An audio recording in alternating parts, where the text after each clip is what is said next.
Masih ingat cerita dalam kitab Durratun Nasihin? Saya ulang lagi cerita ini untuk sugesti. Ada buajingan tengik pernah membunuh 99 orang. Satu saat hidayah datang kepadanya, terniat ingin bertaubat. Dicarinya seorang ustadz, ketemu ustadz kepala ngajar. Ustadz, ya, apa? Saya mau taubat, diterima apa tidak taubat saya? Emangnya dosa kamu apa? Saya pernah membunuh 99 orang, Ustadz. Ustadznya melotot. Wih, banyak amat. Nggak segampang itu nyawa hak prerogatif Allah. Cuma Allah yang berhak ngambil. Membunuh tanpa alasan yang benar, dosa besar. Dosamu kelewat banyak, Mas. Nggak bisa. Dia vonis lebih dulu kayak surga milik bapak moyangnya. Ini preman kita pikir ini ustadz saya niat baik-baik kok ngomongnya nggak enak. Daripada 99 tanggung, saya lempengin aja nih urusan dah. Dibabat lagi ustadz, tamat, selesai, pas, cepet. Niat taubatnya masih terus. Dia mengembara sampai ketemu seorang ustadz yang bijak. Waalaikumsalam Ustadz. Salam. Ada apa? Ustadz, saya mau taubat, diterima apa enggak sih? Oh, sebelum mentari terbit dari sebelah barat, sebelum nafasmu sampai di tenggorokan, Allah akan menerima taubatmu. Boleh jadi dosamu besar, tapi ampunan Allah lebih besar dari dosamu. Begitu Ustaz. Iya. Cuman ngomong-ngomong dosamu apa sih? Ustaz, saya sih tadinya cuma bunuh 99 orang. Terus ada Ustaz ngomongnya nggak enak, jadi saya cukupin 100. Oh, taubatmu diterima asal benar-benar. Cuma begini saja, kampungmu kampung brengsek tuh, lingkunganmu nggak sehat. Kalau kau pulang ke sana lagi, niat taubatmu bisa lentur dan luntur. Kamu pindah saja, hijrah ke kampung lain yang lebih baik. Baik Ustadz, makasih. Wah, ngepak koper, pindah. Belum sampai ke kampung yang dituju, ajal datang merenggut nyawa. Ketika ruh keluar dari jasad, ini malaikat rahmah dengan malaikat azab rebutan. Kata malaikat rahmah, ini jatah saya. Orang ini sudah taubat, tempatnya di surga. Kata malaikat azab, nanti dulu. Taubat si taubat, 100 bagaimana urusannya? Bertengkar. Akhirnya Allah mengutus malaikat Jibril, kau adili. Kata Jibril, ukur sajalah mana yang lebih dekat, kampung yang dituju atau kampung yang ditinggalkan. Ketika diukur, kampung yang dituju lebih dekat dari kampung yang ditinggalkan. Kata Jibril, dia jatah malaikat rahmah, taubatnya diterima Allah. Nah, kalau mendengar riwayat seperti ini, jangan diartikan bahwa untuk taubat mesti membunuh 100 orang. Ini harus diartikan bagaimanapun besar dosa dan kesalahan yang kita lakukan, jangan putus asa dari rahmat Allah. Sebaliknya, bagaimanapun banyak kebaikan yang kita kerjakan, jangan puas hati dan sombong diri. Kita belum tahu akhir perjalanan hidup ini. Kita hanya berbuat dan berbuat. Kepastian itu haknya Allah. Ada yang masuk neraka karena menyiksa kucing. Ada yang masuk surga walaupun sudah membunuh 100 orang.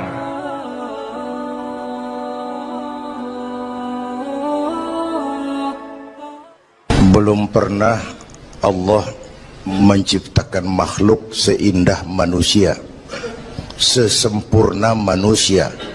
Belum pernah. Itu di Ragunan makhluk Allah puluhan ribu. Bandingin nama kita, bagus mana?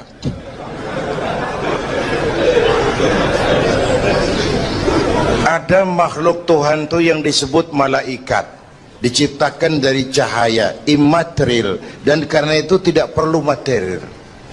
Malaikat diberikan akal tapi tidak diberikan nafsu. Kalau malaikat selalu benar, nggak istimewa. Kalau malaikat nggak pernah salah, wajar. Nggak ada yang bikin mereka salah. Material nggak perlu, seksual nggak perlu, maduit budek, sama perempuan kagak open. Malaikat. Sebaliknya ada makhluk Allah yang namanya binatang, diberikan otak tapi tidak diberikan akal. Mereka hanya diberi nafsu. Sapi kalau dia ngelihat rumput, nggak usah nanya ini rumput halal apa haram,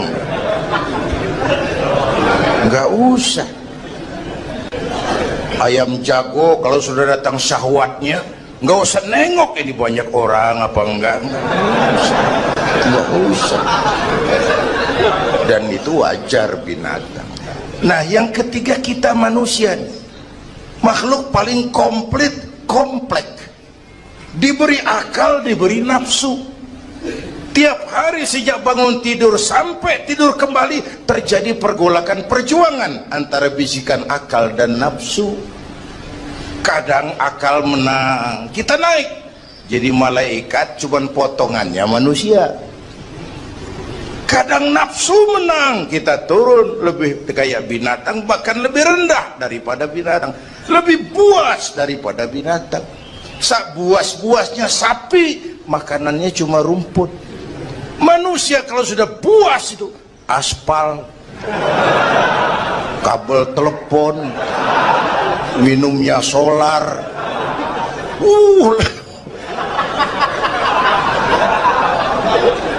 Lebih buas dari binatang sekalipun.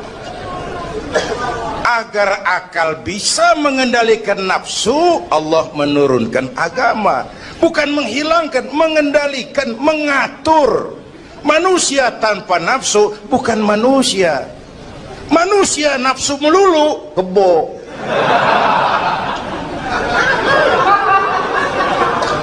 Islam nih, agama nih nggak ngilangin nafsu, ngatur supaya sesuatu pada tempatnya. Jangankan hidup berkehidupan, pakai kopiah saja mesti ada caranya tuh. Ya, ada cara ceramah ya gini, dagang miringin dikit, main gaple begini.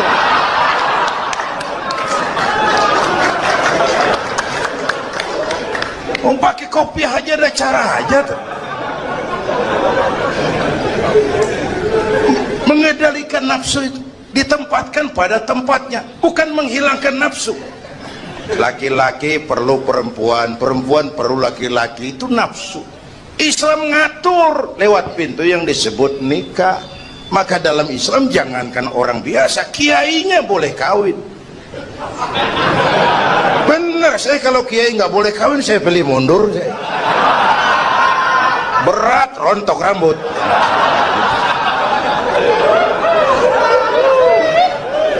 Ngatur. Saudara-saudara hadirin yang saya hormati, jadi ternyata di sini bukan perjalanan terakhir. Bahkan ini harus jadi titik awal ke depan, menata hari esok yang lebih pasti dan lebih baik. Pertama, jangan pernah terniat kita akan kembali ke sini lagi. Jangan pernah terniat bahwa kita optimis, itu harus. Bahwa kita semua punya salah, itu pasti. Nih, saya nih, Zainuddin nih, kalau mengharap masuk surga pakai amal yang saya kerjakan sendiri, roman-romannya tipis harapan. Bener. Sholat saya berapa banyak saya tahu, sedekah saya berapa duit saya tahu, sholat saya berapa banyak saya tahu. Terus saya baca sejarah, Nabi Adam dosanya atu, makan buah khuldi. Nabi Adam dosanya atu, dikeluarin dari surga. Kita dosa banyak, pengen masuk. Kan kagak nyambung nih, nggak nyeklek. Untung Allah itu bukan Tuhan pendendam. Allah itu ramah dan penuh rahmah. Manusia, dosamu banyak, coba kau lihat rahmatku jauh lebih banyak. Manusia, dosamu besar, lihat ampunanku jauh lebih besar. Kau nangis di hadapanku, aku senyum melihatmu. Kau berjalan menujuku, aku lari menyambutmu. Sini manusia, sini. Itu yang bikin kita optimis. Allah ramah dan penuh rahmah. Tuhan kita bukan Tuhan pendendam. Jangankan kita nih yang ada dalam Duratan Riyadhus Shalihin itu kan riwayat lama. Ada mbahnya bajingan, tengik lagi. Ini pernah membunuh 99 manusia, 99 orang dibunuh. Bayangin, satu hari datang hidayah, ada keinginan taubat kembali, berangkat dia cari ustadz mau menyatakan taubat. Yang ditemuin ustadz belum tapi mateng, masih mengkel. Assalamualaikum ustadz. Salam. Kenapa ustadz, saya mau nanya, apa saya mau taubat, bisa nggak sih? Emang dosa ente apa? Saya pernah bunuh 99 orang ustadz. Oh, ente kelewatan amat. 99 mau gedean itu, susah taubatnya, susah. Enak aja 99 dibunuh, kurang ajar ente. Oh, niat namanya bajingan digituin naik darahnya. Sialan nih ustadz nih. Orang mau taubat kok ngomongnya nggak enak. Gue pikir daripada 99 dengan gue lempengin nih. Akhlakul karimah itu kriterianya itu langsung dari Allah.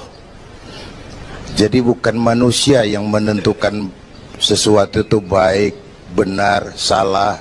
Itu hak prerogatif Allah. Nah, akhlak ini lebih lengkap, lebih sempurna daripada seorang yang daripada adat misalnya. Anak muda yang lewat di depan orang tua membungkukkan badan, itu dianggap sudah cukup beradat, tapi belum tentu berakhlak. Niatnya apa dia membungkukin badan?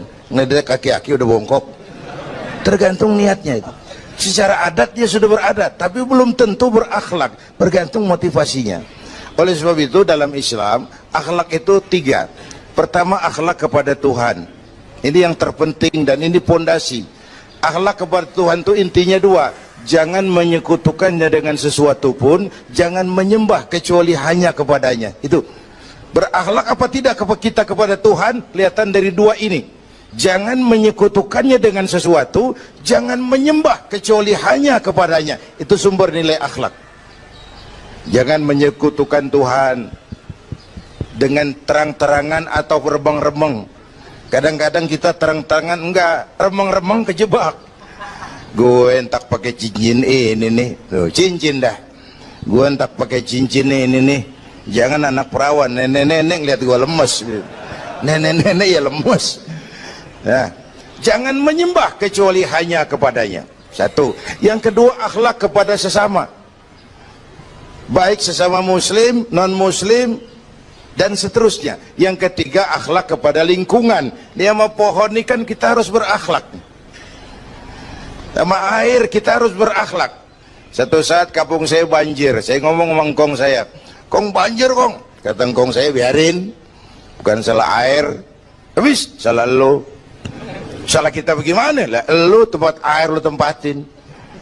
Yang punya tempat datang dia kagak ngerti, ini tempat gua di sini ngapain ada lo banjir. Artinya apa? Di Jakarta ini kita nggak ngasih tempat buat air, pantas dong dia ngayap kemana-mana. Al-Quran mengajarkan wa tilkal ayyamu nudawiluha bainan nas. Hari itu kami putar di antara manusia. Tidak ada yang tetap. Segalanya pasti berubah. Sehingga para filosof bilang yang tetap adalah perubahan. Yang tetap adalah perubahan. Ada saat datang, ada saat pergi.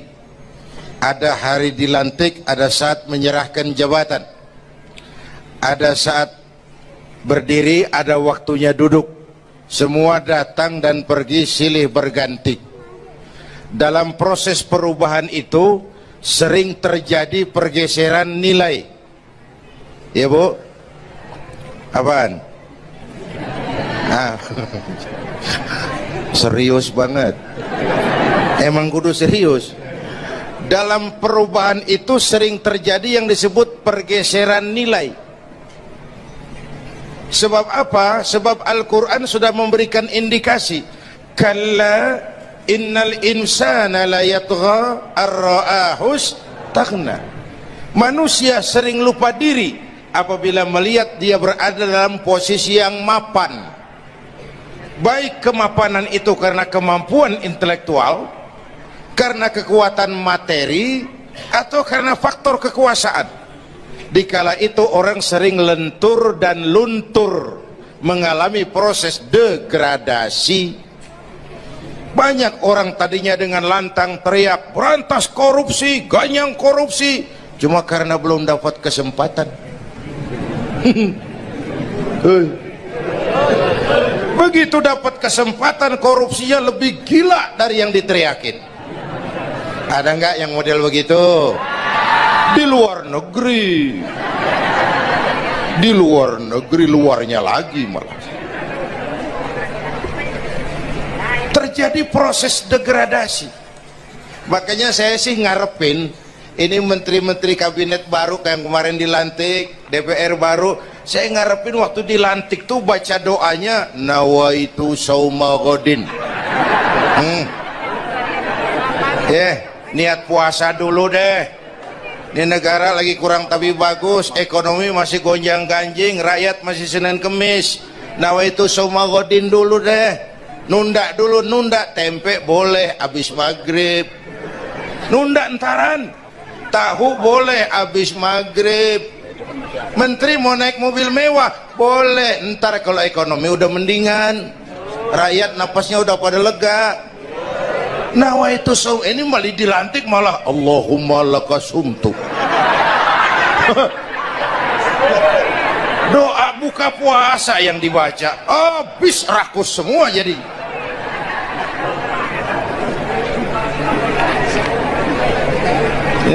Dengerin ngikutin senturi ya, ban bingung kita.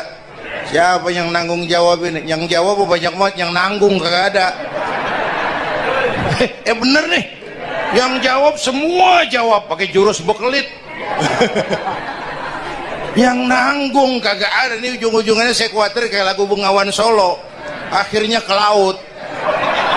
Kalau udah ke laut udah kagak ada yang ngurusin, dah ribet urusan.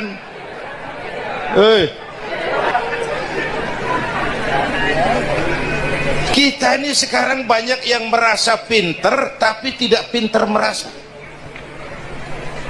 Akibat era informasi kita banyak tahu tapi nggak tahu banyak. Coba dong, siapa aja ngomong apa aja diomongin, begitu dia dalemin gue juga katanya. Banyak tahu tapi nggak tahu banyak. Merasa pinter tapi nggak pinter merasa. Orang tuh kalau merasa pinter yang timbul keangkuhan. Tapi kalau pinter merasa yang timbul kebijakan. Ayolah, nah itu sama godin sebentar kok, nunggu maghrib deh. Kalau ekonomi udah beres, rakyat hidupnya udah rada mapan, itu menteri mau pakai mobil buahnya mewah, masa bodo amat. Ya, dong menteri-menteri di Inggris harga mobil dinasnya 200 jutaan. Padahal Inggris yang bikin Rolls Royce, Inggris bikin mobil Bentley, Inggris bikin mobil Aston Martin. Aston Martin itu merek parfum apa mobil pakai? Hah? Merek parfum apa mobil? Merek mobil bang. Itu Aston Martin yang dipakai James Bond itu. Oh iya iya, punya pakai? Gue juga katanya.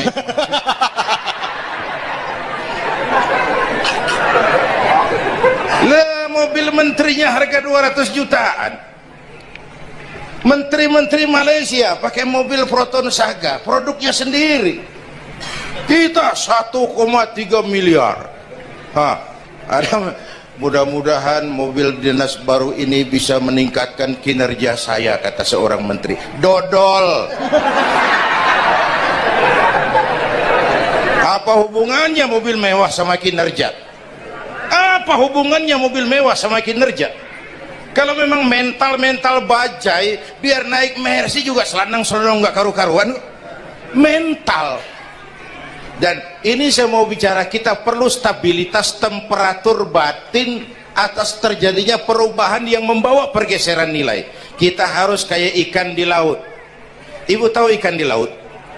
Tahu? Itu katanya ikan di laut udah Kristen semua. Sebab yang paling gedenya paus.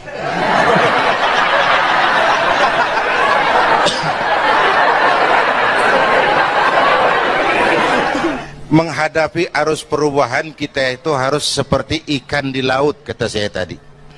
Ikan di laut biar 3 tahun berendam di air asin, nggak ikut jadi asin tuh ya. Kenapa? Karena dia hidup. Ikan yang hidup 3 tahun berendam di air asin nggak ikut asin. Tapi begitu dia mati, ikan mati mah bagaimana keadaan? Digaremin asin, diasemin asin, ikan mati.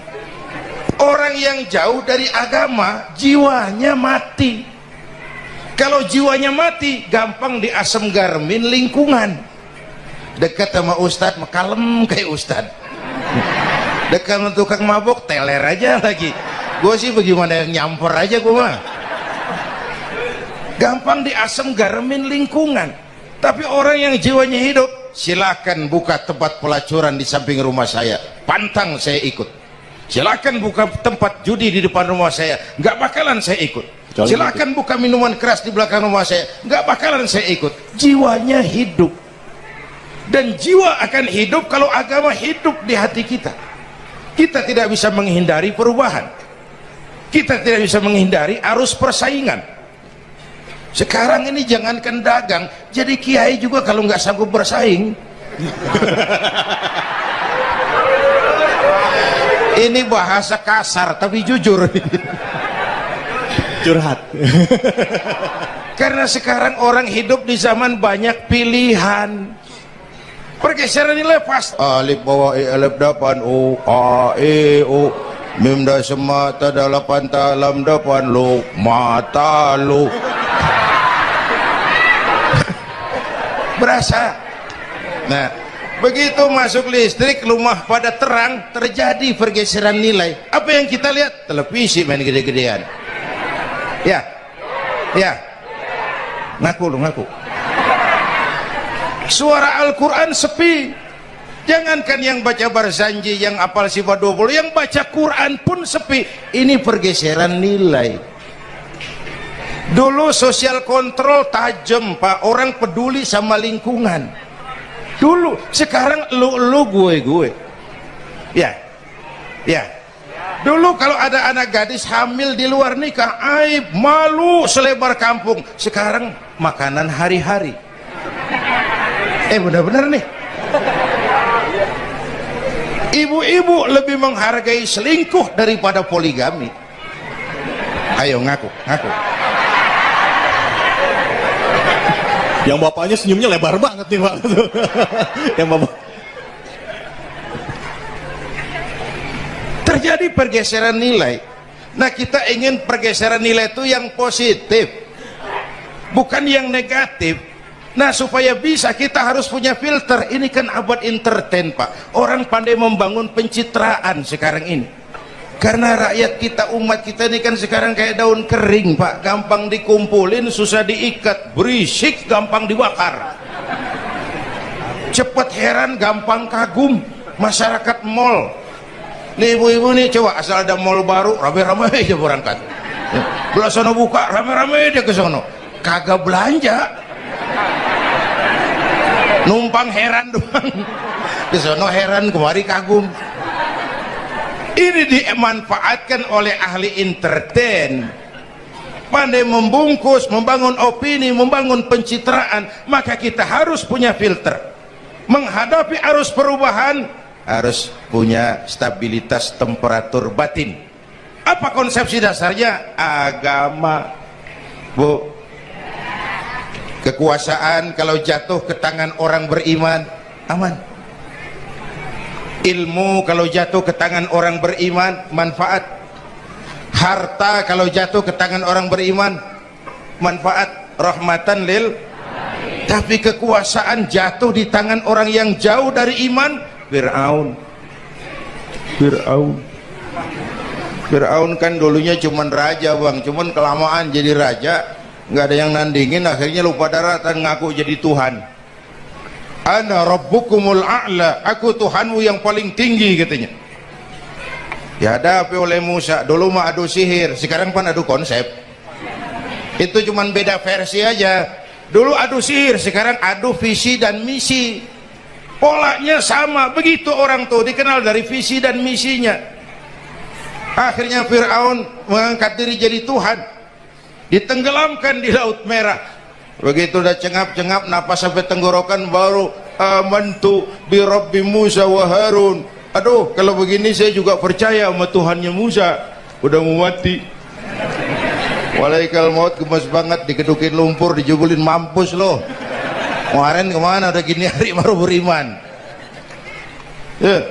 Kekayaan kalau jatuh di tangan orang yang jauh dari iman, yang muncul korun, lupa diri, lupa daratan, masuk dalam kategori kalla innal insana la yatgha ar-ra'ahus taghna.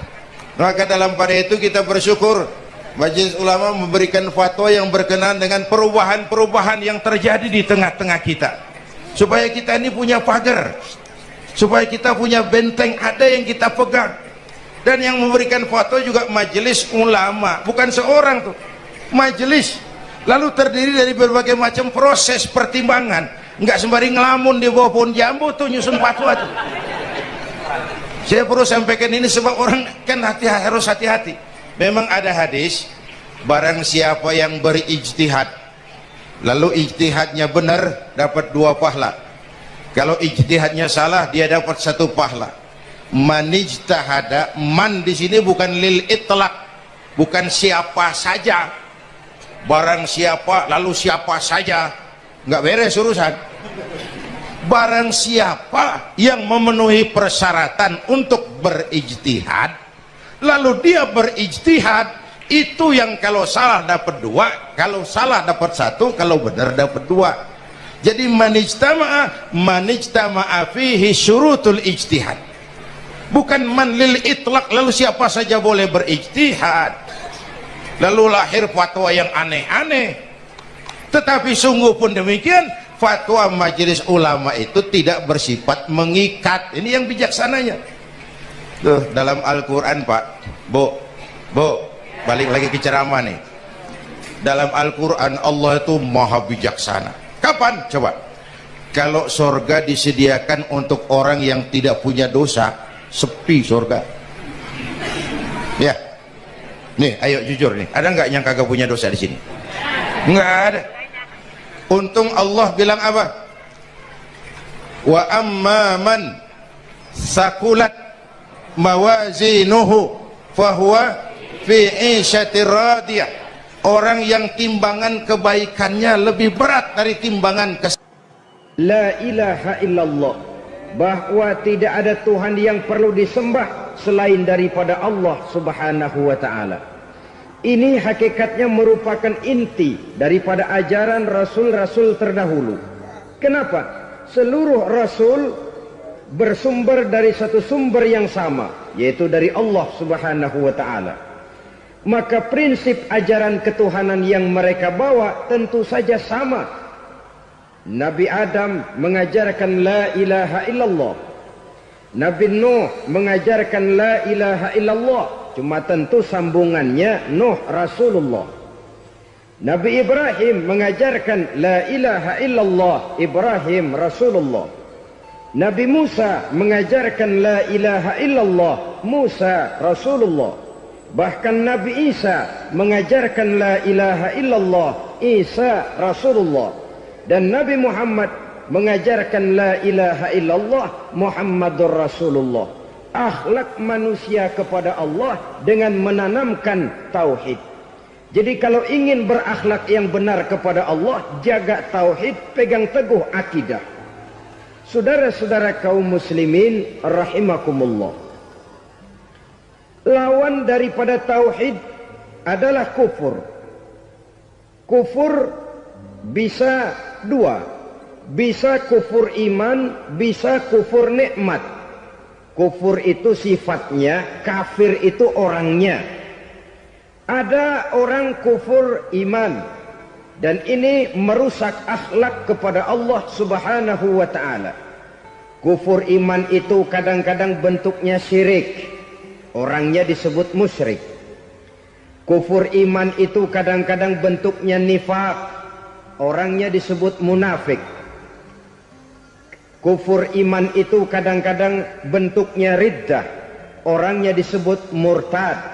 Ini merupakan jenis daripada kufur-kufur iman dan tergelincirnya manusia daripada akhlak kepada Allah subhanahu wa ta'ala. Benar, di zaman sekarang kita tidak menyembah berhala. Memang di zaman sekarang kita tidak menyembah patung. Iya, kita tidak berkeyakinan Tuhan lebih dari satu. Tapi kadang-kadang akhlak kita kepada Allah sering lentur dan luntur, sering bergoyang dan tergoncang, sering kena erosi dan polusi.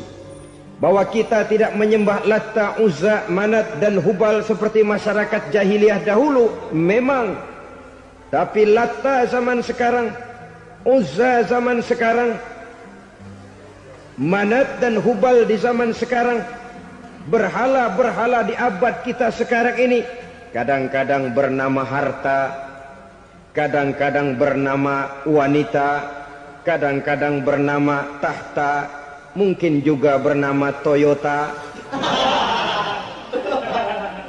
Sesuatu yang lebih kita agungkan daripada Allah, menjelmalah dia menjadi berhala-berhala di zaman kita sekarang ini.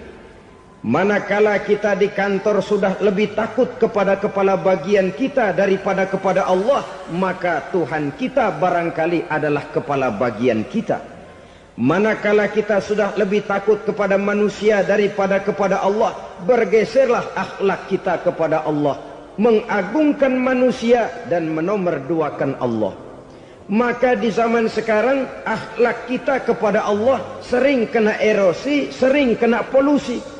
Mungkin karena sulitnya lapangan kerja, tingginya tensi ekonomi, persaingan hidup yang makin tajam, sulitnya mencari lapangan kerja, orang kadang-kadang nekat, sedikit pertimbangan, picik pandangan, mudah melakukan potong kompas, sehingga terjadilah perbuatan-perbuatan yang memelencengkan akhlak kita kepada Allah subhanahu wa ta'ala.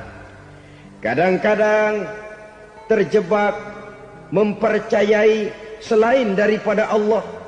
Kadang-kadang terjebak di dalam mengagungkan yang selain daripada Allah lebih dari yang seharusnya. Terkenalah akhlak kita kepada Allah jaringan-jaringan erosi dan polusi. Kufur sebagai lawanan daripada tauhid merupakan sifat daripada orang yang tidak berakhlak kepada Allah.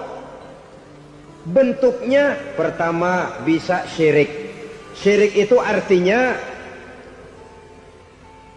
meyakini ada Tuhan lain selain daripada Allah. Itu yang namanya syirik. Jadi percaya Tuhan ada, cuman Tuhannya kelebihan. Itu yang disebut syirik, dan itu merupakan cerminan dari akhlak yang rusak kepada Allah subhanahu wa ta'ala.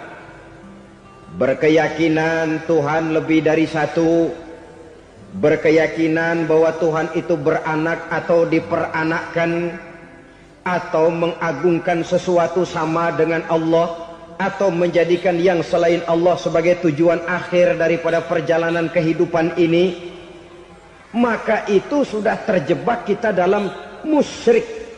Dan syirik satu dosa yang tidak berampun. Bahasa kasarnya, yang namanya syirik itu jenis bapak moyangnya dosa. Saudara-saudara, sebab itu saya pesan, kalau memang terpaksa, biasanya yang tinggal di kota-kota besar itu kalau tidak kepengen dosa kan susah. Kalau terpaksa harus bikin dosa, cari yang kecil-kecil saja, yang kira-kira taubatnya gampang. Umpamanya pulang sholat Jumat nukar sendal, umpama, yaitu jelas dosa. Tapi dosa yang taubatnya agak mudah. Jangan sampai terjebak ke dalam syirik, menyekutukan Allah. Kalau sudah menyekutukan Allah, Allah dimadu, murka benar Allah kepada kita. Innallaha la yaghfiru ayyushraka bih wa yaghfiru ma duna dzalika liman yasha. Allah tidak akan memberi ampun kepada orang yang menyekutukannya dengan sesuatu, tapi Allah mau mengampunkan dosa yang selain itu bagi orang yang dikehendakinya. Jadi orang-orang yang sudah terjebak syirik, menyekutukan Allah, meyakini ada Tuhan lain selain daripada Allah, meyakini Tuhan beranak atau diperanakkan, bagaimanapun baiknya mereka di dunia, bagaimanapun sosial jiwanya, bagaimanapun pemurah tangannya memberikan santunan dan pertolongan kepada orang lain, kalau sudah syirik, seluruh nilai kebaikannya akan tidak ada gunanya lagi. Karena tidak ada tempat nilai kebaikan itu bergantung. Sedangkan kita berbuat baik agar diterima oleh Allah. Kalau Allahnya marah kepada kita, siapa yang akan menerima nilai kebaikan itu sendiri? Ini bentuk yang pertama. Yang nyata-nyata menyembah berhala, syirik. Yang nyata-nyata beriktikad Tuhan lebih dari satu, syirik. Atau yang tersamar. Yang tersamar itu yang sering jadi penyakit kita. Saya sejak ada perkutut ini di rumah, perkutut. Saudara-saudara, yang merusak akhlak kepada Allah, yang merusak tauhid setelah syirik, bisa juga berbentuk nifak. Nifak itu sifatnya, orang yang punya sifat nifak disebut munafik. Asal katanya dari nafakun. Nafakun itu satu lubang yang punya dua muka, seperti goa, ada tempat masuk, ada tempat keluar. Maka munafik orang yang punya dua muka. Kalau bahasa kita, pandai bermain minyak di atas air. Manis jika berhadapan, balik belakang lain bicara. Sehingga apa yang dinamakan nifak, kata Imam Ali Al-Jurjani dalam kitab ta'rifatnya, izharul imanu bil lisan wa kitmanul kufri bil qalbi. Menyatakan, menampakkan iman dengan lidahnya, tapi menyembunyikan kekafiran dalam hatinya. Dengan kata lain, lidahnya mah iman, hatinya mah kafir. Padahal hati itu yang dilihat, padahal hati itu yang dinilai. Kenapa lidahnya mengaku iman? Ya mungkin karena kepepet, mungkin karena kepentingan, mungkin karena ingin mencari kelemahan orang, lalu dia pura-pura beriman. Tapi sesungguhnya hatinya kufur. Ini merupakan penyakit munafik. Dan terus terang, menghadapi orang munafik jauh lebih berat daripada menghadapi orang kafir. Kenapa? Munafik ini kan musuh dalam selimut. Mau dibilang musuh nyata-nyata, apalagi di zaman Rasul ya, ketika periode Madinah, berat sekali menghadapi orang munafik. Mau dibilang kafir, kalau ketemu assalamualaikumnya medok juga. Mau dibilang mukmin, di belakang ngegerundel, nyari-nyari penyakit, nyari-nyari lantaran, mencari-cari gara-gara. Kalau kafir jelas kafirnya, kalau musyrik jelas musyriknya. Tapi munafik, di depan kita dia mengaku beriman, di belakang kita dia caci maki kita. Maka demikian rupa watak orang munafik, Allah benci betul. Sampai dalam Quran orang munafik itu divonis innal munafiqin fid darkil asfal minan nar. Orang-orang munafik di dasar jurang neraka yang paling bawah, keraknya neraka. Saudara-saudara kaum muslimin rahimakumullah. Sebab munafik sangat berbahaya. membahayakan umat, membahayakan agama. Di depan kita mereka ngaku pura-pura beriman. Kalau pidato luar biasa, memuji agama setinggi langit, menampakkan seolah-olah dia orang yang dekat dengan agama. Saudara-saudara, agama penting, agama mutlak. Tapi yang ngomong begitu agamanya apa? Remeng-remeng. Cuma sekedar lipstick, cuma sekedar dekorasi, cuma sekedar kamuflase buat ngibuli orang lain. Dia mengaku beragama, mengatakan agama mutlak, menganggap agama penting, seolah-olah memperhatikan benar tentang tatanan kehidupan beragama, tapi sebenarnya di hatinya tidak lebih berkecamuk penyakit-penyakit kufur. Maka sifat munafik ini termasuk menodai tauhid, artinya merusak akhlak kita kepada Allah Subhanahu wa ta'ala. Sifat yang ketiga yang juga merusak akhlak kita kepada Allah dinamakan riddah. Riddah itu sifatnya, orang yang punya sifat riddah disebut murtad. Murtad keluar dari Islam. Keluar dari Islam tentu tadinya di dalam Islam. Oleh satu perbuatan dia bisa menjadi murtad. Misalnya tadinya dia iman benar kepada Allah, tapi melarat. Kadang-kadang sehari masak, 3 hari libur. Akhirnya oleh kesulitan ekonomi dia tidak kuat. Ada yang menawarkan kebaikan, dibawain supermi, dibawain obat-obatan, diberikan beras. Goyah imannya. Keluar dia dari Islam, ikut agama orang yang memberikan pertolongan kepadanya, memilih kesenangan sebentar dengan mengorbankan kebahagiaan yang kekal. Maka orang semacam itu riddah sifatnya, murtad orangnya, keluar dari Islam. Dan yang menyebabkan kita murtad bukan cuma orang nyata-nyata memproklamirkan diri keluar dari Islam tapi lalu mengikuti agama orang lain, bukan cuma itu. Mengakui ada Rasul lagi sesudah Nabi Muhammad bisa menyebabkan kita murtad. Mengingkari nikmat Allah bisa menyebabkan kita murtad. Meyakini semua agama benar bisa menyebabkan orang menjadi murtad. Meragukan kesempurnaan dan kelengkapan Al-Quran bisa menyebabkan orang jadi murtad.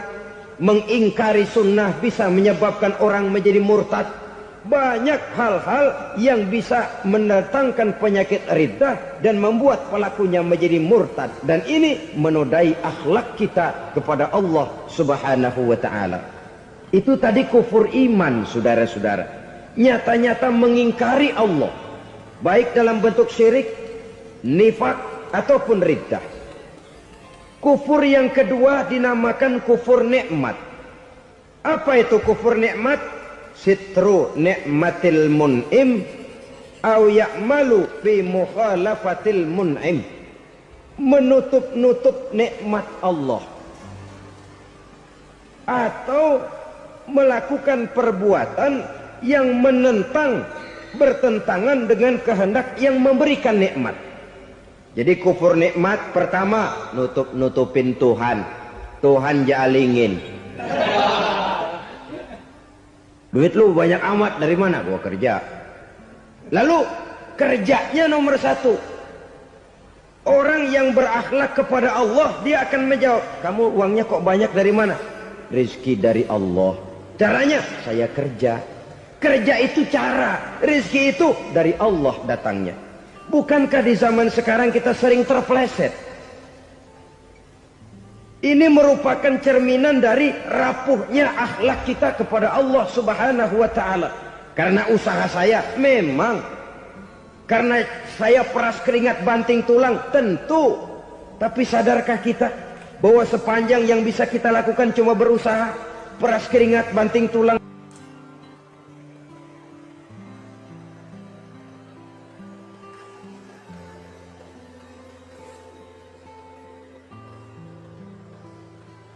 Soal rizki, soal jodoh, soal maut, kitakah yang mengatur?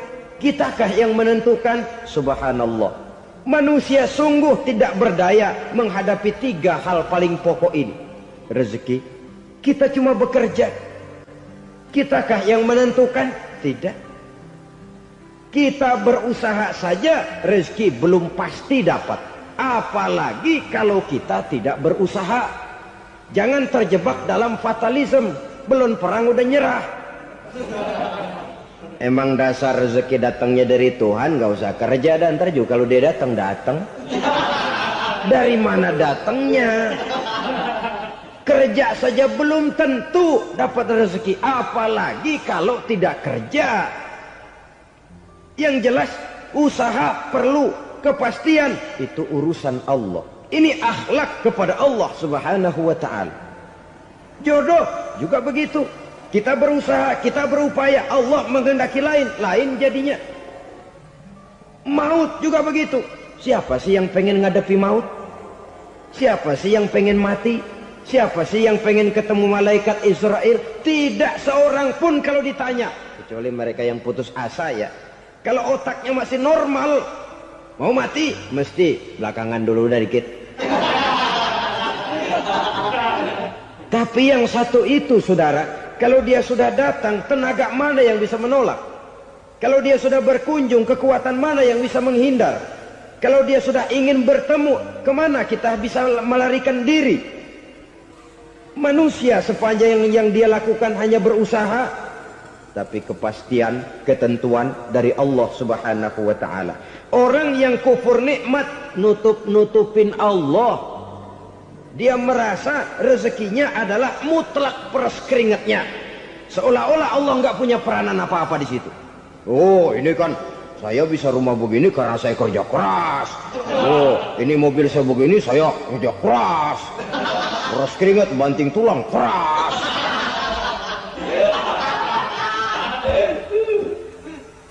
Saudara-saudara kaum muslimin rahimahkumullah. Jadi menutup-nutupi Allah. Akibatnya nanti kalau dia berhasil, Allah ketutupan. Kalau dia gagal, orang lain dicaci maki, dicari kambing hitam. Kambing hitam kan mahal. Karena orang sering cari-cari kambing hitam. Jarang orang mau jujur kalau bertemu kesulitan lalu mencari sebab pada dirinya sendiri. Yang paling enak ya nyalain orang. Lo begitu. Orang lain yang paling enak kita salahin. Au ya'malu fi mukhalafatil mun'im, atau dia melakukan sesuatu yang tidak sesuai dengan kehendak yang memberikannya nikmat. Diberikan kita tangan, mulut sih nggak berhenti. Terima kasih Tuhan, alhamdulillah saya dikasih tangan. Cuma nih tangan enteng mat nabokin orang mulu. Itu sudah mukhalafatul mun'im, bertentangan dengan kehendak yang memberikan nikmat. Diberikan harta, mulutnya mah basah. Terima kasih Tuhan, alhamdulillah dikasih harta. Tapi pelitnya minta ampun. Kikir, koret, medit.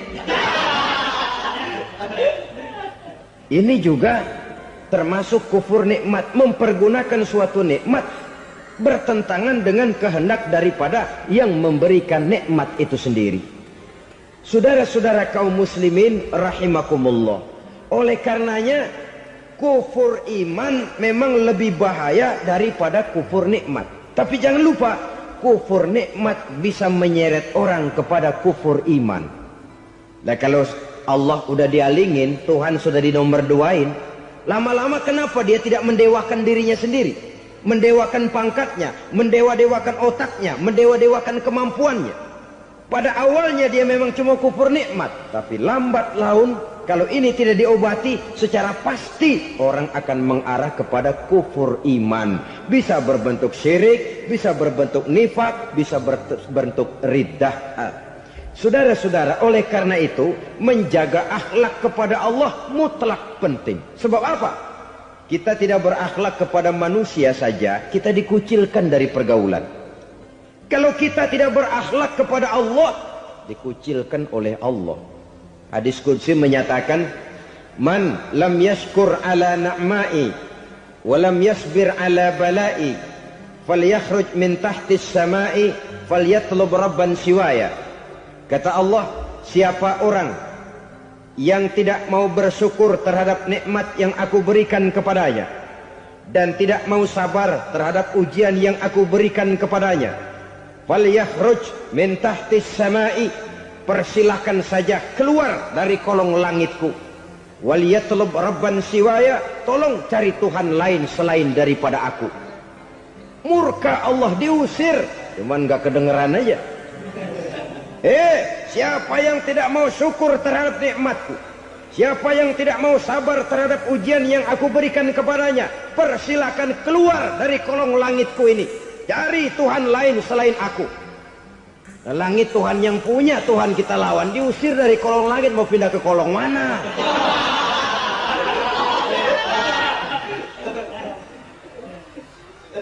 Jadi jangan merasa kufur nikmat kan enteng. Iya, kelihatannya begitu, tidak sebahaya kufur iman. Tapi kufur nikmat ini merupakan anak tangga yang kalau kita sudah mulai naik, kita akan naik terus sampai kepada tingkat di mana kita mengalami kufur iman. Kalau sudah ke sana, maka akhlak kita kepada Allah terkenalah erosi, terkena polusi, hancur akhlak kepada Allah, dan itulah sumber kesengsaraan abadi. Kalau cuma kita tidak berakhlak kepada manusia, barangkali resikonya cuma kehidupan di dunia ini. Mungkin juga ada kehidupan akhirat. Tapi kalau sudah tidak berakhlak kepada Allah, dunia akhirat kita rugi dan celaka. Maka pada kesempatan ini saya mengajak, marilah jaga baik-baik akhlak kita kepada Allah. Satu kali kita bertauhid, sampai mati kita bertauhid. Satu kali la ilaha illallah, jangan tergelincir lagi kita keluar daripada kalimat itu. Satu kali kita bertuhankan Allah, jangan bertuhan yang lain selain daripada Allah. Jangan sekutukan Allah, jangan samakan Allah dengan sesuatu, jangan mengangkat yang lain sama agungnya dengan Allah. Sebab dengan demikian kita seolah-olah sudah mengotori akhlak kita kepada Allah Subhanahu wa ta'ala. Saudara hadirin yang saya hormati, jadi oleh karenanya akhlak kita kepada Allah merupakan basis daripada kehidupan beragama. Kalau itu sudah mulai rapuh, mulai terkena erosi dan polusi, mulai rusak, dikhawatirkan nanti nilai ibadah kita kepada Allah juga akan turut ambruk karenanya. Saudara-saudara kaum muslimin rahimakumullah, tugas yang kedua, memperbaiki akhlak manusia kepada sesama manusia. Kita tahu Islam sesuai dengan namanya adalah agama damai. Maka akhlak manusia kepada sesama manusia menempati porsi yang penting dalam kehidupan beragama. Bagaimana seorang muslim bergaul, bertata krama terhadap sesama manusia. Mari kita lihat lebih jauh persoalannya. Untuk memudahkan pembicaraan dari kacamata agama, kita kelompokkan saja manusia itu dalam dua. Pertama yang seiman, dan yang kedua yang tidak seiman. Yang tidak seiman itu kita sebut saja kufur atau kafir. Nah, kepada yang kafir pun kita diajarkan untuk berakhlak, apalagi kepada yang memang nyata-nyata seiman, sekeyakinan, seakidah. Kemanapun Islam datang, ke negara manapun ia masuk, ia tidak menaburkan kerusakan. Jadi tidak benar kalau orang pernah itu menggambarkan, saking sentimennya seorang orientalis pernah menggambarkan Nabi Muhammad di tangan kirinya Quran, di tangan kanannya pedang, menggambarkan seolah-olah Islam dikembangkan dengan kekerasan. Sebenarnya tidak sama sekali. Kalaupun dalam sejarah perkembangan Islam pernah terjadi perang, maka perang dalam Islam sesungguhnya apabila kita amati sejarahnya bukan untuk memaksakan agama, karena memang agama tidak bisa dipaksakan, tetapi justru untuk mempertahankan agama dari segala macam hambatan, rintangan, hinaan dan fitnahan. Tapi kemanapun yang jelas Islam masuk, dia tidak pernah membuat kekacauan, kerusuhan ataupun penghancuran. Candi Prambanan bahkan dipugar, gereja-gereja tidak ada yang dihancurkan oleh umat Islam. Kenapa? Islam agama damai. Soal agama, soal lakum dinukum waliyadin, la ikraha fid din, qad tabayyana ar-rusdu minal ghayy. Tidak ada paksaan dalam beragama, sebab nyata yang benar dengan yang tidak benar. Belum pernah ada orang kafir masuk ke perkampungan orang Islam lalu dikejar-kejar, diteriakin kafir, kafir, sunatin.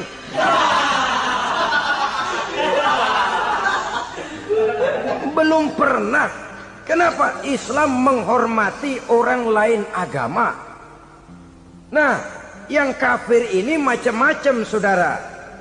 Ada kafir harbi. Nah, ini kafir kerok. Ini kafir yang nyata-nyata memproklamirkan permusuhan kepada umat Islam. Nyata-nyata mengganggu ketenangan umat Islam. Kafir yang seperti ini yang boleh diperangi.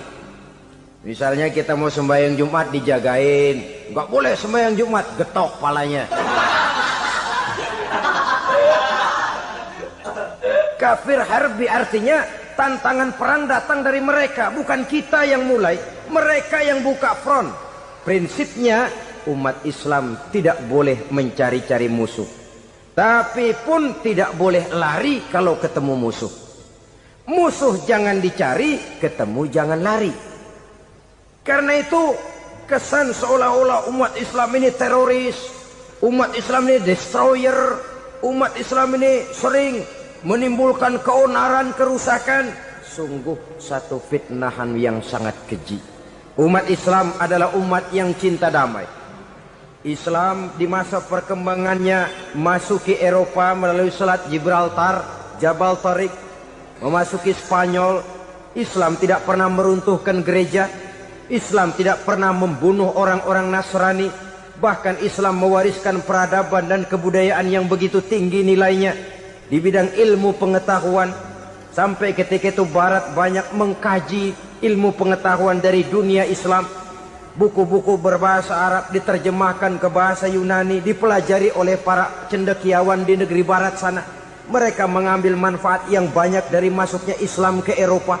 Sementara gereja tetap berdiri dengan megahnya. Kuil-kuil tempat peribadatan tidak satupun yang diusik-usik. Kenapa? Islam agama yang cinta damai. Asal dia tidak diganggu, asal kehormatannya tidak dihinakan. Jadi kafir harbi, kafir yang nyata-nyata nantang perang, ngajak berkelahi. Itu kafir yang nyari penyakit. Kafir harbi ini boleh diperangi dengan catatan mereka yang memang mulai. Yang kedua kafir zimmi. Kafir zimmi, kafir yang hidup di tengah mayoritas muslim, tapi mereka mau hidup dengan aman, damai, tenang. Mereka wajib dilindungi. Bahkan Nabi pernah memberikan satu jaminan, man aza zimmiyan faqad azani. Siapa yang mengganggu orang kafir zimmi sama saja dengan mengganggu saya. Kehormatannya dijaga, harta bendanya dilindungi, anak istrinya pun dilindungi. Dan ini jadi kenyataan. Saudara bisa lihat di negara-negara yang mayoritas penduduknya beragama Islam, orang-orang kafir di luar Islam hidup dengan tenang, aman, damai. Di Saudi Arabia, di luar tanah haram, di luar Mekah dan Madinah, banyak orang-orang kafir mencari nafkah. Mereka tenang, aman, dilindungi undang-undang. Begitu di Mesir, begitu di negara Indonesia yang berdasarkan Pancasila ini. Kehidupan beragama menimbulkan gairah, rukun, tenang, aman, damai, sepanjang tidak saling ganggu, tidak saling usik, menghargai orang yang sudah beragama, tidak menjadikan penganut suatu agama sebagai sasaran dari dakwah agama lainnya. Saudara-saudara kaum muslimin rahimakumullah. Jadi memang oleh Al-Quran kita dianjurkan asyidda 'alal kuffar ruhama bainahum. Tegas kepada orang kafir, kasih sayang kepada sesama muslim. Tapi tegas bukanlah berarti marah-marahan, bukan berarti musuh-musuhan, bukan ngajaki perang. Tegas dalam arti punya garis tentang kehidupan beragama, lakum dinukum waliyadin. Soal kehidupan sosial, mari kerjasama. Bangun jalan, ayo rame-rame. Siskamling, mari bebarengan. Bikin puskesmas, mari sama-sama. Tapi kalau sudah soal agama, itu tidak perlu ada toleransi agama. Yang perlu toleransi antar umat beragama. Kalau umatnya mau kerjasama silakan, tapi tidak menyangkut soal ibadah. Jangan kerjasama di bidang ibadah. Itu kerjasama yang salah pasang, saudara-saudara. Sehingga dengan demikian toleransi adalah menyangkut kehidupan antar umat beragama. Sedangkan agama sendiri punya coupling yang nyata. Sehingga dengan demikian tegas kepada orang kafir dalam arti kita punya satu kepribadian. Tidak ngambang. Enggak, lalu kalau ditanya orang, sebenarnya agama lu apa sih? Ah, gua mah gimana musimnya aja. Agama pakai musim kayak rambutan. Akhirnya ya begitu, musim-musiman. Ke masjid kelihatan, ke gereja hayo, ke candi nongol, ke apa? Bingung malaikat bagaimana nyatetnya nih bocah ini. Di mana aja ada. Kita punya satu kepribadian. Saya Muslim dan garis saya ini, lakum dinukum waliyadin. Bagi Tuhan persilakan agama Tuhan, bagi kami agama kami. Kami hormati Tuhan, Tuhan hormat kepada kami. Tapi soal agama, couplingnya jelas. Kerjasama, mari urusan muamalah, bidang sosial. Yuk kita siskamling sama-sama dengan orang lain agama. Mari jaga kerukunan, kesatuan, persatuan, kekompakan. Perbaiki jalan yang rusak, mari sama-sama. Mendandani jembatan yang runtuh, mari sama-sama. Tapi sembahyang, couplingnya lain-lain. Sebab Nabi juga dulu pernah ditawarkan begitu loh sama kafir jahiliyah dulu, Quraisy itu. Sudah Muhammad, sekarang begini saja, kita join aja daripada marah-marahan. Hari ini saya oke, menyembah Tuhanmu Allah. Besok gantian kamu menyembah Tuhan kita, Latta, Uzza, Manat dan Hubal. Turun, qul ya ayyuhal kafirun la a'budu ma ta'budun. Soal ibadah couplingnya jelas, tidak boleh dicampur adukkan. Sebab kalau tidak, kita akan mulai kehilangan identitas diri. Dan disitulah krisis kehidupan keyakinan beragama dimulai. Dari krisis identitas. Hujan gede kan mulainya gerimis dulu. Di mana-mana ya gerimis dulu. Gerimis makin lama makin gede. Kita akan mulai dengan kehilangan identitas diri. Dari sana nanti kita malu mengakui keislaman kita. Kalau orang Islam malu mengakui keislamannya, ini kan ironi, menyedihkan. Ngakui Islamnya saja malu, menonjolkan keislamannya malu. Tidak ada rasa bangga beragama. Padahal ini modal dasar. Hanyalah dengan rasa bangga beragama kita lalu konsekuen. Bukan bangga yang tidak konsekuen. Wah, pokoknya kan gua kan Islam. Agama yang paling benar. Tapi hidupnya sendiri jauh dari tuntunan Islam. Itu bangga yang tidak beralasan. Bangga yang tidak perlu dibanggakan sebenarnya. Kebanggaan yang membuat kita konsekuen dan dekat dengan kehidupan beragama. Jadi dengan demikian saudara-saudara, kepada non-muslim kita juga harus berakhlak. Bukankah ini sudah dicontohkan oleh Rasul? Bagaimana beliau disambiti orang di Taif, yang menyambiti malah didoakan. Bagaimana Suraqah mau membunuh beliau, malah Suraqah didoakan. Bagaimana Abu Jahal dan Abu Lahab saking mangkalnya. Ini Abu Jahal pernah gali lubang di kamarnya sendiri, di depan tempat tidurnya. Setelah dia gali lubang, ditutupin pakai keraras korma. Lalu dia tarik selimut, belagak meriang. Dia pesan pesuruhnya, bilangin Muhammad encangnya meriang. Pamannya sakit, minta ditengokin. Nabi dengan segala husnuzonnya berangkat nengokin. Abu Jahal dari balik selimut ngintip. Ah, itu dia Muhammad, itu dia tuh. Dia tuh masuk dah nih, masuk. Mulai dia jalan, senang Abu Jahal. Ah, terus dah. Begitu ke pelosok, masuk ke lubang, gue pendem terus dah. Memang niatnya mau mencelakakan Nabi.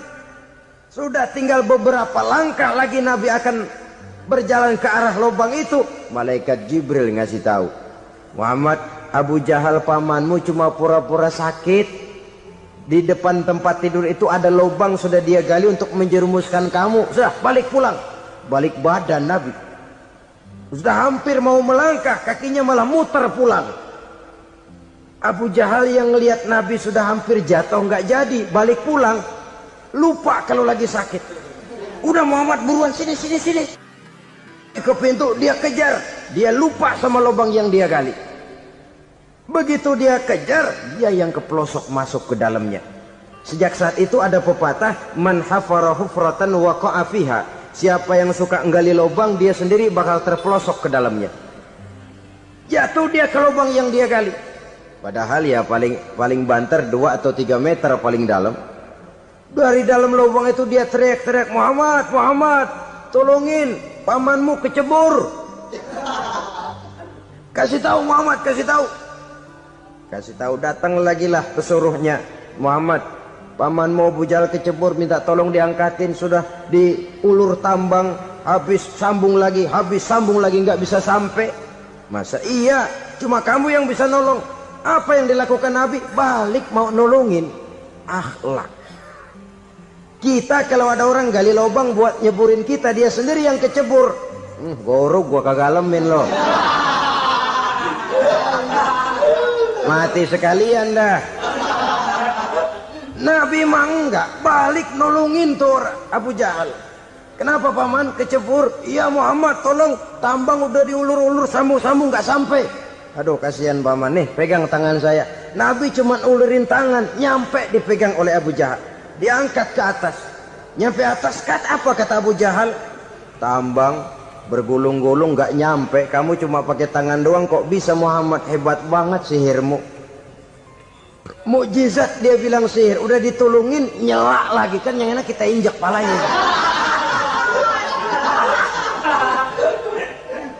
Orang dulu bilang wah katanya nolongin anjing kejepit, udah selesai ditolongin malah yang nolong digigit. Saudara hadirin yang saya hormati, kepada orang-orang kafir kita harus berakhlak, menghormati mereka, tidak memaksakan satu keyakinan dalam batas-batas yang ditolerir oleh agama, yaitu pada masalah-masalah sosial dan muamalah. Itu kepada non-muslim, apalagi kepada sesama muslim. Baik akhlak kepada orang tua, akhlak kepada guru, akhlak kepada jiran atau tetangga, itu semua termasuk dalam akhlak kepada sesama manusia. Akhlak kita kepada orang tua, kadang-kadang kita orang timur ini ketularan orang barat. Engkongnya dianggap CS. Salaman main kedet aja, halo kong. Engkongnya bahalo dibengong.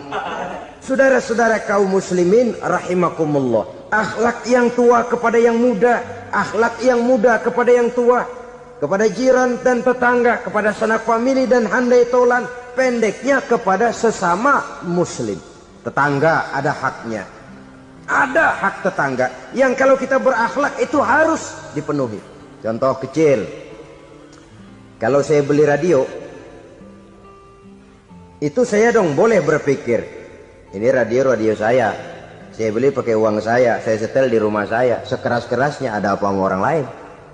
Radio gua, yang beli gua pakai duit gua, gue setel di rumah gue, ada urusan apa sama orang lain? Itu kalau menurut saya. Tapi tetangga sebelah saya kan bisa juga ngomong begitu.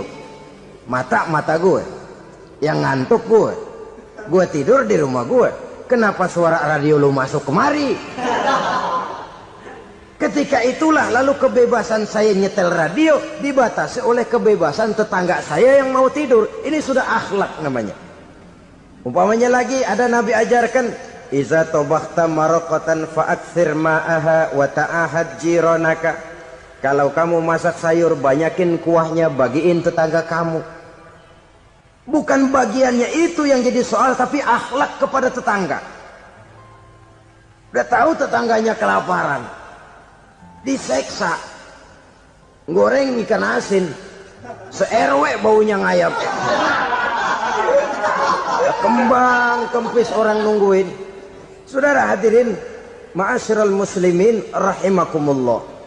Jadi dengan demikian, kalau sudah kembali kepada orang-orang yang nilai imannya sama dengan kita, apapun organisasinya, Apapun baju yang mereka pakai, kaos yang mereka pakai, jaket yang mereka pakai, kalau sudah seakidah, seiman, jaga akhlak kita.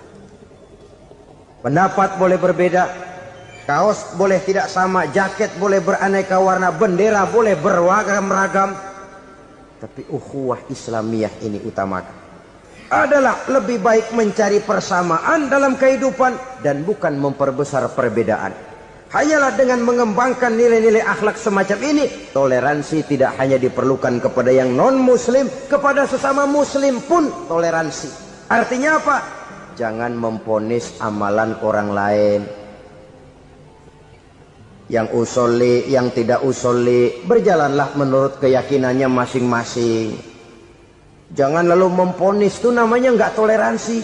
Kamu nggak pakai usoli ya? Enggak. Brengsek. Kamu pakai usoli ya? Iya. Bid'ah. Lah dua-duanya kagak yang bener. Kalau yang sembahyang kagak bener, bagaimana yang kagak sembahyang? Apa itu yang bener? Toleransi, setuju dengan perbedaan pendapat, jangan memponis amalan orang lain. Karena kita hanya beramal, hak menerima adalah Allah Subhanahu wa ta'ala. Jangan sebentar-bentar mencap bid'ah, dolalah, finnar, neraka. Kayaknya neraka kapling orang tuanya kali. Gampang bener masukin orang ke neraka. Kita kadang-kadang bisa toleransi dengan orang luar, tapi kepada sesama muslim toleransi tidak sanggup kita adakan. Mengklaim merasa kita yang benar, orang lain salah semua, itu tidak toleransi namanya. Mentang-mentang jadi ustadz, nih satu-satunya ustadz di sini ya, semuanya mesti ngaji kemari. Kalau nggak ngaji kemari, Islamnya kurang tapi bener. Toleransi, saudara-saudara kaum muslimin rahimakumullah, lapang dada menghargai orang yang berbeda pendapat. Apalagi kalau perbedaan pendapat itu menyangkut hal-hal yang tidak prinsipil, menyangkut hal-hal yang sekunder dalam kehidupan beragama, menyangkut masalah-masalah yang dalam bahasa fikih disebut soal-soal furu'iyah. Tidak usah menyebabkan kita bersih tegang. Kepala sama hitam pendapat boleh berbeda dan halal. Bahkan Nabi mengatakan ikhtilafu ummati rahmatun. Perbedaan pendapat di kalangan umatku bahkan menjadi rahmah, sepanjang perbedaan pendapat itu diiringi dengan rasa toleransi. Tapi kalau sudah main baku hantam, main klaim, memponis orang lain, akhirnya timbullah keretakan. Jangan heran kadang-kadang satu masjid dua kelir. Ya soal kelir boleh kelar-kelir, boleh kelar-kelir, tapi kalau harus terlalu mencolok menyebabkan timbulnya keretakan, saya kira yang akan turun bukan lagi rahmah tapi bala. Bala akan menimpa kita, jatuh kita menjadi umat yang lemah. Oleh karena di antara kita sendiri, sesama kita tidak pandai bertoleransi, tidak lapang dada. Ada anak muda kelihatannya mau majuan dikit, yang tua curiga. Nih, kalau dia maju pasaran gua bangkrut dong nih. Lalu ditekan tuh anak ditekan melejit. Kadang-kadang yang tua maksudnya baik, mau memelihara, yang muda salah terima. Kan tua kejemur. Dari dulu sampai sekarang gitu-gitu doang, anak kemajuannya. Padahal yang tua barangkali maksudnya juga baik, mau memelihara. Sebenarnya kalau kita bisa mencoba mencari titik temu dengan alur komunikasi, tidak merasa diri yang paling benar, tapi toleransi, boyak menerima pendapat orang lain, setidaknya mau mendengar omongan orang. Yang susah kalau udah kena penyakit nggak mau ngerti omongan orang, nggak mau nerima pendapat orang. Kodok di kolong tempayan, cukeng kayu asem, asal ijo udah ijo aja, ijo dah. Nggak ngerti omongan orang, yang kayak begini yang orang jadi kesandung. Oleh karena itu saudara-saudara, alangkah nikmatnya kehidupan ini. Apabila kita menyadari kita ini ummatan wahidah, satu umat yang satu, yang diikat dengan akidah. Kalau kepada yang non muslim saja kita diajarkan untuk berakhlak, apatah lagi kepada yang seiman, seakidah, sekeyakinan. Wajarkah perbedaan pendapat yang kecil-kecil lalu menyebabkan kita bertolak belakang, cerai-berai, centang perenang? Bila bertemu di jalan yang satu menyisih ke kiri, yang lain menyingkir ke kanan. Kalaupun juga bercampur di tengah kumpulan orang banyak, persis air dengan minyak. Yang atu melengos, yang atu madep mojok. Orang lain senyum, dia mau pada manyun. Saudara-saudara kaum muslimin rahimakumullah, realita ini walaupun tidak enak, pahit, tapi masih hidup di sebagian masyarakat kita. Ini yang perlu kita atasi. Soal toleransi kepada orang lain, sejarah sudah membuktikan. Mari kita jangan cuma bisa mengajak orang lain, umat lain untuk bertoleransi dengan kita, tapi kepada sesama kita. Toleransi ini perlu kita tegakkan, perlu kita bina. Terutama di dalam kita menuju bentuk ideal daripada konsep ukhuwah Islamiyah ini, yang memang selalu kita akan cari bentuk-bentuk idealnya sejalan dengan perkembangan situasi dan kondisi yang dihadapi oleh umat.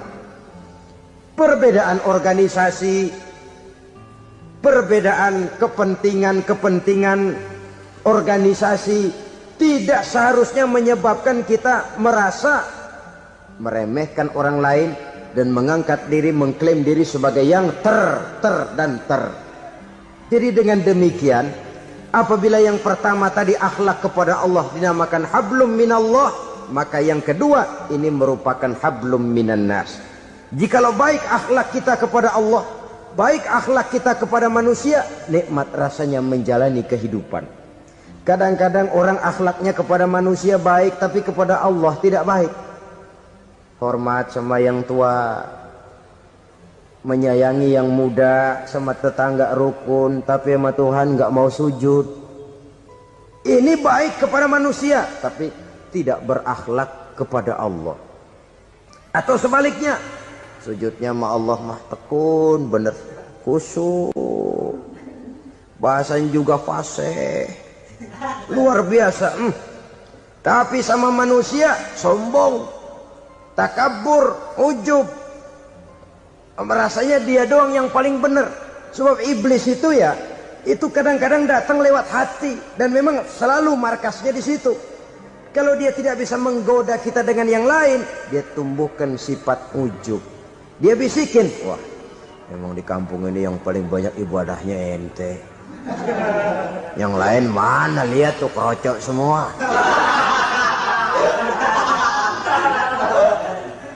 Lalu di hati orang itu tertanam sifat iya ya. Nah, tatkala iya ya, dia sudah terkena serangan iblis. Akhirnya apa? Orang lain diremehin. Asalnya kagak mau sembahyang aja diajak salaman udah najis aja dah. Ketemu juga mukanya ditekuk 4. Akhirnya bukan ngajak malah ngenyek, ngina. Lah orang dihina makin jauh, makin tidak tersentuh. Bukan cara itu yang diajarkan oleh Rasul. Bahwa orang tidak mau sholat, tugas kita mengajak. Soal dia tidak sholat, ya itu dosa dia kepada Allah. Saudara-saudara kaum muslimin, ujub disuntikkan oleh iblis ke dalam hati kita. Sujudnya kepada Allah benar, tapi akhlaknya kepada sesama manusia merasa paling benar sendirian, merasa orang lain salah semua. Pokoknya kalau di luar lingkungannya udah kagak bener aja udah bahaya. Saudara-saudara, ini juga penyakit yang disuntikkan oleh iblis. Sebab iblis itu tipu dayanya luar biasa, strateginya lihai. Makin tinggi kualitas iman, ya makin berat upaya iblis untuk menjerumuskan kita. Karenanya saya mengajak, marilah kita bertoleransi. Baik kepada non-muslim, lebih-lebih lagi kepada sesama muslim yang kebetulan berbeda baju, berbeda kaos, berbeda organisasi, lain bendera yang dibawanya. Tapi toleransi mari kita canangkan. Kita terikat oleh ukhuwah Islamiyah. 2. Yang ketiga, akhlak manusia kepada makhluk Allah lainnya di luar manusia. Saudara-saudara, dengan berakhlak kepada Allah, berakhlak kepada sesama manusia, berakhlak kepada makhluk Allah di luar manusia, baik flora maupun fauna, maka mudah-mudahan akan terciptalah satu ekosistem.